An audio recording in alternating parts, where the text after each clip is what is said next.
everyone. My name is Rayane Pereira, and today I will bring you the clinical case entitled Resection of submandibular angiolipoma associated with a patient with von Recklinghausen disease. These are my co-authors. This work was supervised by Professor Ricardo Eugênio Varela Aires de Mello, who is the head of the Oral and Maxillofacial Surgery and Traumatology Service. I am a dental school student at the Federal University of Pernambuco, Brazil.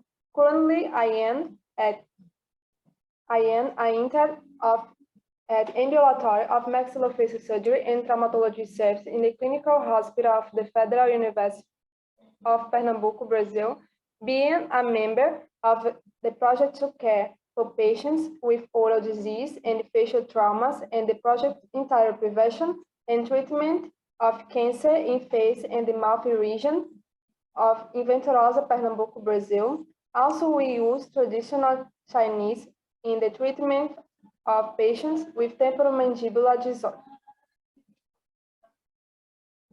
So, angiolipoma is a benign tumor clinically similar to lipoma, but its degree of vascularization is much greater when analyzed microscopically. It's formed by mature adipocytes and vascular elements. About 50% to 20% of angiolipomas affect the head and neck region, and it is estimated that only 1% to 4% of these affect the oral cavity. On physical examination of angiolipomas remains unclear, but hereditary and endocrine factors, traumas, and infection have been postulated. On physical examination, angiolipomas usually present extended subcutaneous nodules of adipose tissue. So, neurofibromatosis is an inherited condition that has no gender or race preference. The most common is type 1, also known as von Recklinghausen disease, which is characterized by a mutation in 17.q.11.2.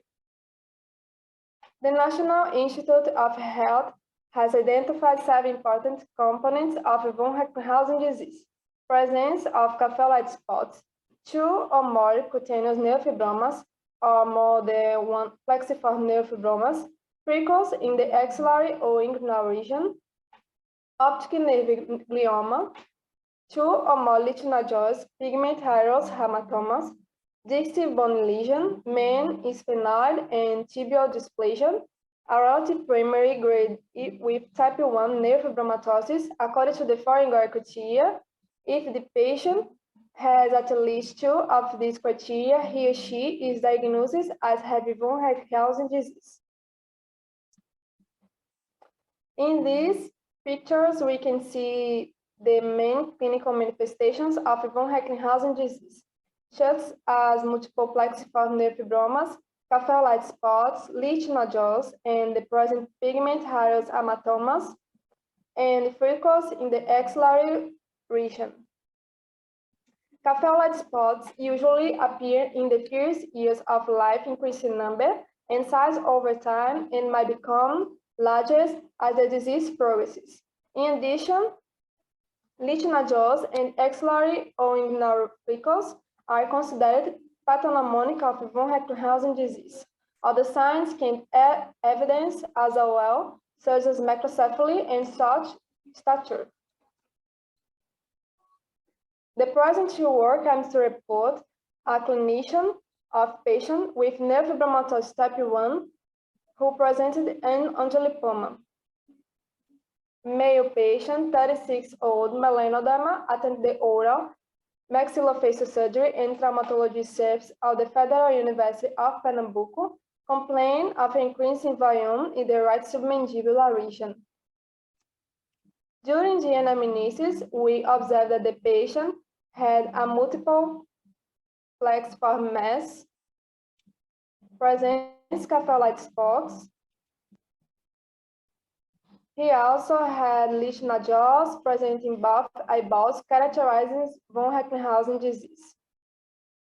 Clinically, the lesion was fine soft to palpation mobile and painless, so we opted for the surgical procedure under local anesthesia. Initially, infiltrative anesthesia was performed with the anesthetic prelocaine with soconstrictor. So after a vertical incision and divulsion of the myocutaneous tissue, resection of the lesion and suture with 5-0 monoline thread in separate stitches. During the surgery, it was observed that the lesion had a red color and was very well delimited, being easily detected from the muscle and adjacent adipose tissue. And his postoperative period was smooth. Microscopic examination of surgical specimen revealed a pedunculated, well delimited piece of soft tissue, red in color, measuring 3 by 2 centimeters, and the surgical specimen was immersed in 10% formalin and sent to the pathological anatomy unit of the Hospital das Clínicas of the Federal University of Pernambuco, where the diagnosis of angiolipomas was confirmed. The histological slide stand with hematoxylin and Elsin showed a well-demarcated proliferation of mature adipocytes and evidence of the high degree of vascularization. The neurofibromatosis type 1 is an autosomal dominant genetic disease resulting from a defect of chromosome 17. It has chronic progression and key apparent beard are manifested later in life. Your patient reported that they had the signs and symptoms of neurofibromatosis type 1 signs in childhood. In von Recklinghausen disease, the incidence of oral lesion is estimated to be about 10%, which is lower than on the region of the body. The most affected region of the oral cavity is believed to be tongue, often presenting with nodular and unilateral lesion. Your case presented with angiolipoma in submandibular region. The differential diagnoses are lipoma, fibrous hyperplasia, fibrolipoma. Histopathological examination is necessary to differentiate it from other cutaneous lesion. There is no relationship between submandibular angiolipoma and type 1 neurofibromatosis in the literature, which makes your case infrequent. For this reason, all patients should undergo a detailed clinical evaluation for diagnosis and identification of possible complications. There is no relationship between submandibular angiolipoma and type 1 neurofibromatosis in the literature, which make your case infrequent. There is currently no cure for type 1 neurofibromatosis, and its treatment for resection is a function of preparation that compromises the aesthetic of the patient. The treatment was presented favorably in relation to the case. It's of paramount importance that the dental surgeon is aware of the characteristic and signs and symptoms of von Recklinghausen disease to establish a correct diagnosis, both in patients who already have a disease and symptoms at the risk of developing it. In the present case, the patient presents most of the clinical signs found in the literature, and thus it was possible to conclude the diagnosis of von Recklinghausen disease. With this, it's possible to institute the follow-up of the patient, thus avoiding grading complications in the future. These are my references. Thank you for your attention.